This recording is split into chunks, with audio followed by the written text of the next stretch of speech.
जैसे कि आपको पता है कि मैं आ रखी हूँ उत्तराखंड, और अब मैं बताती हूँ कि मैं क्यों आई उत्तराखंड। क्योंकि मेरे डुग्गू का है मुंडन। तो मुंडन था डुग्गू का, मैं इसलिए आई। मतलब हम चारों आए।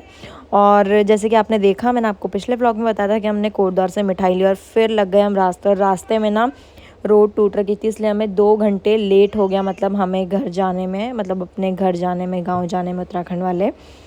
तो बहुत ज़्यादा तेज़ बारिश होने लगी जैसे ही हमने एंटर करा, और वैसी इतनी तेज़ बारिश, इतनी तेज़ बारिश, मतलब हमने सोचा कि भाई हम कीर्तन भी कैसे करेंगे बाहर। तो भाई चलो, थैंक गॉड कि बारिश रुक गई और हमने मज़े से कीर्तन करे। सब लोगों ने बहुत एंजॉय करा, डांस करा। और यहाँ पर देखो, ये मम्मी की जेठानी है, सबसे बड़ी वाली जेठानी, मेरी सबसे बड़ी ताई है ये।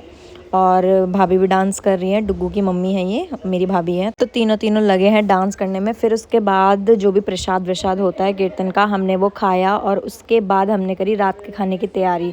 तो बेसिकली क्या होता है कि उत्तराखंड में ना ज़्यादातर मर्द लोग ही खाना बनाते हैं, जैसे शादियाँ होती है या फिर कुछ भी, कोई भी कार्य होता है, शुभ कार्य होता है, तो उसमें मतलब सारे लेडीज़ जेंट्स मिलकर बनाते हैं। मतलब गांव के सब आते हैं। तो मतलब ऐसा नहीं होता कि जैसे दिल्ली में होता है कि बाहर से लोग बुलाए या फिर वेटर्स बुलाए, नहीं, ऐसा नहीं होता हमारे उत्तराखंड में। यहाँ पर सब लोग मिलजुल कर काम करते हैं।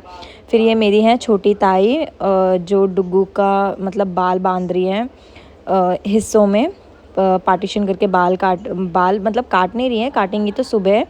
और पहली बात, हमारे उधर बाल काटते हैं मामा, जो मामा होते हैं, मतलब डुग्गू का जो मामा है वो काटेगा बाल। और फिर ताई ने डुग्गू के बाल बांधे। फिर उसके बाद हमने खाना खाया। Yes, that's it for